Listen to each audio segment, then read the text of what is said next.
It tugs at the heartstrings in a particularly tender way when you hear people talk about someone they love.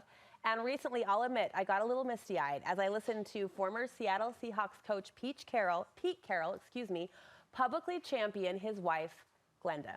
And your eyes might mist over a little bit as well. Let's listen. I've been blessed with like the rarest of best friends and mentor, loving partner, the angel in my life.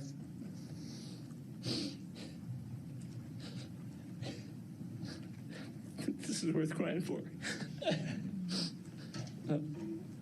Glenda, nobody would ever understand how significant. She's been through all of the stuff that we've been through, and how important she is. She's just been the angel in my life, and I owe you everything. Yeah, some things are worth crying for. We agree, Coach Pete. We agree, and marriage is definitely one of those things. That clip sparked an idea for a week-long series. What can happen when? What can happen when we publicly champion our partner or when we make our spouse our number one? We're going to cover it all, and Studio 5 relationship contributor Dr. Matt Townsend is going to start us off. How sweet was that? Oh, beautiful. Isn't that cool? Some things are worth crying for. A Super Bowl winning coach at retirement, and he's talking about his angel.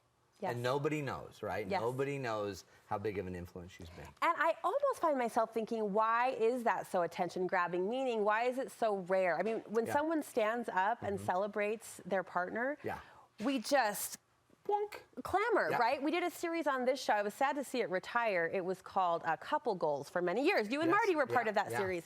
And I loved it, and viewers loved it as well, but I found myself thinking throughout that entire duration of the series, this shouldn't be so rare. It shouldn't be novel for a couple to sit there and publicly declare their love and admiration for each other. You know why? One reason is because they're vulnerable. That's very vulnerable, and there's finality, right? So generally when we're giving our last words, they get way more real. And so tell me how many times he's been in front of cameras giving words about a game that weren't that real, probably, or that vulnerable. Good point. But once you move to the finite point of life is where you get to the real essential facts of life. And he was giving the essential facts of life. Let's get better about giving those essential facts sooner, right? Yeah. Wouldn't that be great if we could throw them up earlier? So we've asked you to tee up and kick off this series of what happens when, today focusing on what happens when you are that public champion of your partner. And you say the first thing that came to mind is that it makes you better. Like if you compliment their strengths, you're better because of it. There's so much we could talk about what it would do to them, and we'll get there. But the most, I think, powerful thing is it makes you better because you are actually living with integrity and you're being vulnerable. But it makes you better because all of a sudden you're doing what's right with your partner. What's right with your partner is to be their public champion. You're there to be their witness. And so when you start doing what's right, you weirdly feel more right. When you do the good things, you feel better, right? So it's something that I would do mainly because it's the right thing to do. And if you could also pinpoint, how many times has she been publicly championing him, and he is now publicly championing her? She's got the benefit of all of that goodness every time she's ever talked about Pete. And he finally gets to feel the goodness of it because he's now talking about Glenda. You said two big words there, integrity. Like that's us showing up in a conversation with integrity. And also I love that you use the word witness. Elaborate on that a little bit more. It's our job to be their witness. I actually believe as humans, one of the benefits, especially with our most close, intimate people that we know, we're here to witness who they are. And by the way, when I witness it, I not only see the good in them, but I witness it to others that this is a good soul. But I also witness to them that I see them. So witnessing is me actually holding a mirror up to you about all the good that you're doing.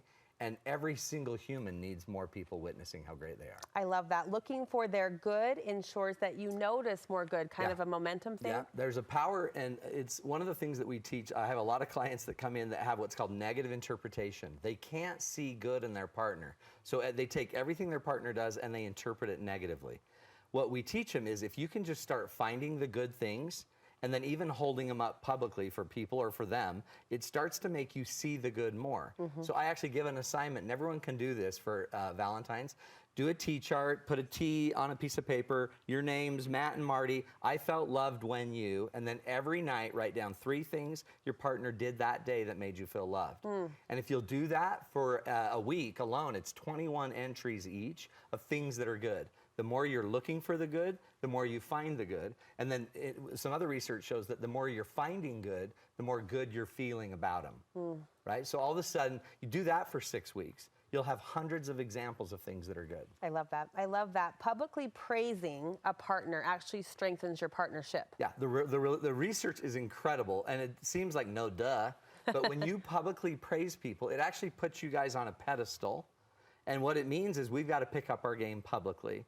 But it also strengthens the love. It strengthens the devotion. When you hear me praise you in public, you become more devoted to me because you know I've got your back. Yeah. It strengthens our bonds together. It strengthens our family because our kids see that mom and dad have each other's back. So in almost every category of what you want in a relationship, publicly praising and like being grateful publicly for your partner is an automatic force of strength. Well, sometimes actions follow words. Yeah, exactly. You know what I mean? Sometimes what we want to be leads out, and then who we want to be shows up later. That's exactly right.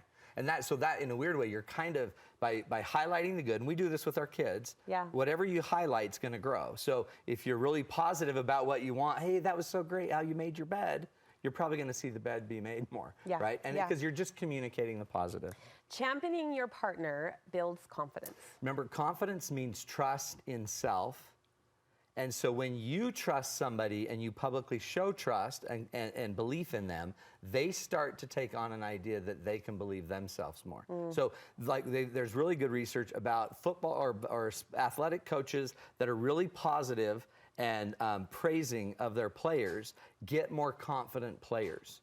They also get more confident play.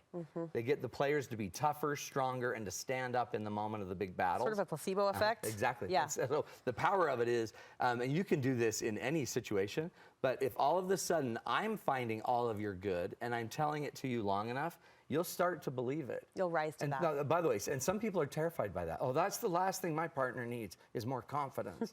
But generally, anybody that's too confident, that's cocky, is usually somebody that lacks confidence. Right. So when they're too cocky, we pull off and we don't give confidence, we don't show confidence, which creates the opposite effect. So they need more. So then they need more, and they become more belligerent. Yeah. So there's power in understanding the influence you have on your partner just by simply praising. This is great stuff. This is really great stuff. Praising others increases the odds that they'll return the favor. Yeah. What you're also doing is modeling how to be effective with each other. So when I praise you, it doesn't guarantee they'll praise you back because that might not be their nature, but it might actually just show them how to do it. So it increases the odds that you'll get more feedback back. Praising somebody else, everybody is drawn to people that like them. So, and then what's interesting is when you see somebody that's drawn to somebody that's really positive about them, you'll usually see them throw out a lot more praise for that person. So there's a contagion effect to any kind of praise that we give. And again, remember, humans are naturally drawn to positivity. Yes. And remember, it also takes 5 positives to erase a negative. So if I say something rude to you, I can't just say sorry and we're good. We need significantly more praise, 5 times more praise, to erase the negatives in our life. So by doing this, you'll start to create a change. And then if you want more praise from your partner, you could always ask for it. You could say, I've taken on this challenge before Valentine's Day because of Studio 5, that I'm gonna praise you more publicly.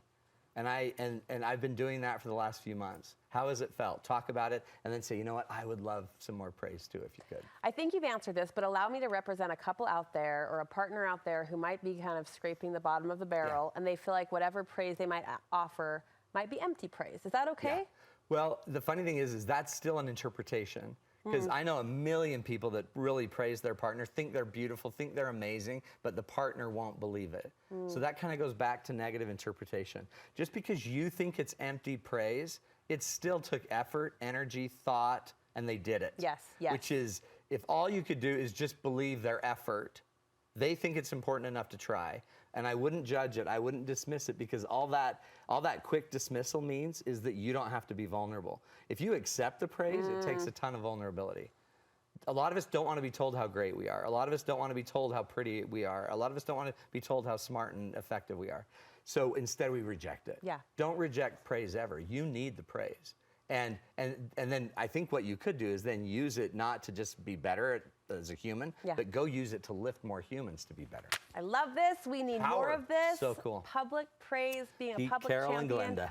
Pete and Glenda Carroll kicking it off. Matt Townsend bringing it home for us. Thank you so awesome. much. Thank you, Britt. I talked about being 48 hours away from Valentine's Day. Yeah. We are 48 hours away from an event that only happens twice a year. Yeah. It's your date night. It's happening. Woo! We're talking about becoming one, the path to deeper love. And this year's weird because we're actually also live streaming it. I didn't know so this. Anywhere in the state of Utah, you can watch it on Valentine's night, and you're going to be part of the crowd with us. We'll talk to you. We'll engage with you. We're going to have some fun interactive stuff as well. We hear all the time, send Matt to St. George or send Matt We're to coming. Logan. Now you can come Yeah. wherever you are. Yep. That's on your website? That's all you got to do is go to matttownsend.com, and you'll be able to see the live stream option, or you can come to the live program at Murray High. It's 7 to 9 on the night of Valentine's, right? So you don't even have to you can just write a card that we're going to be talking about, get some beautiful flowers, boom, take her. You're done. And I wish, if people haven't been, I wish I could just describe,